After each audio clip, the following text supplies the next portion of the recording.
ஒரே ஒரு ஜெயக்குமார் வந்து போராட்டக்காரங்களை வந்து சந்திச்சுட்டு என்ன சொல்லியிருக்காருன்னா, இவங்க நீங்க தூய்மை பணியாளர்களுக்கு துரோகம் இழைச்சிட்டீங்க. நான் இப்பதான் குறிப்பிட்டேன், யாரும் சாபம் விட்டு போயிருக்காரு. நீங்க அதை எப்படி பாக்குறீங்க?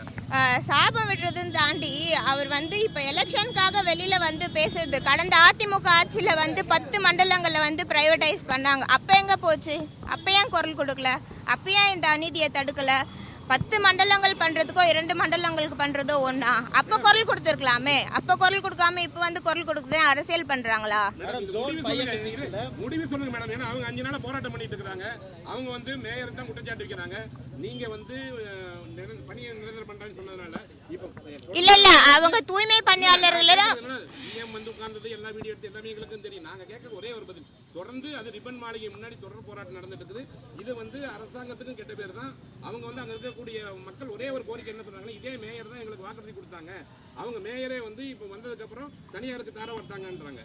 ஏன்னா தனியார் அவங்க வைக்கிற ஒரே கோரிக்கைனா இது வெரைட்டி ரேட் சம்பள பிரச்சனை தான். அது ஒண்ணு பணி நிரந்தரம் நீங்க பண்ணலன்னு உங்களை தான் தனிப்பட்ட முறையில் குற்றச்சாட்டு வைக்கிறாங்க. அவங்களும் தூய்மை பணியாளர்கள் விட அவங்க அங்க இருந்தாலும் தொடர்ந்து அவர்களிடம் வந்து மாநகராட்சி சார்பாக வந்து கலந்துரையாடிட்டு இருக்கோம். நேரடியாக அவங்கள கூப்பிட்டு பேசிட்டு இருக்கோம்.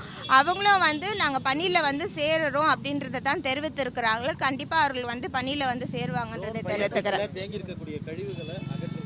இல்ல ஜோன் 5 and 6ல வந்து இப்போ 1ஆம் தேதியிலேருந்து ராம்கி அவங்க பணியாளர்கள் வந்து வந்திருக்கிறாங்க. இவங்க ஆல்ரெடி எக்ஸிஸ்டிங் பணியாளர்களும் வந்து வரக்கூடிய நாட்களில் வந்து பணியில் சேர இருக்கிறார்கள். அந்த பணிகள் வந்து துவங்கப்பட்டு இப்போ நடைபெற்று வருகிறது. வார்டு வாரியா வந்து இப்போ பணிகள் துவங்கப்பட்டு இப்போ பணிகள் நடைபெற்று வருகிறது. இந்த போராட்டத்தினால அதிக அளவில் கழிவு சொல்றாங்க 300 மெட்ரிக் டன் கழிவு தேங்கிருச்சு. இல்ல கழிவு தேங்குறது அப்படின்றது அகற்றப்பட்டு தான் வருகிறது. ஒரு சேஞ்ச் நடக்கும் போது டெய்லி மார்னிங் வந்து வீட்ல போய் கலெக்ட் பண்ண போவாங்க இல்லையா? அந்த வர்க்கம் அப்படியே நின்னு இருக்கு. இல்ல ஒரு நாட்கள் வந்து ராம்கி வந்து டேக் ஓவர் பண்றதுக்கு இருந்தாங்க. இப்போ வார்டு வாரியா வந்து பிஓவி வழங்கப்பட்டிருக்கிறது. வீடு வீடா வந்து குப்பைகளை வந்து சேகரிக்கும் பணிகள்ல வந்து ஈடுபட்டு வரார்கள். இப்பொழுது வந்து படிப்படியாக வந்து நம்ம நடைமுறைக்கு வரப்படும்ன்றதை தெரிவித்துக்கிறேன்.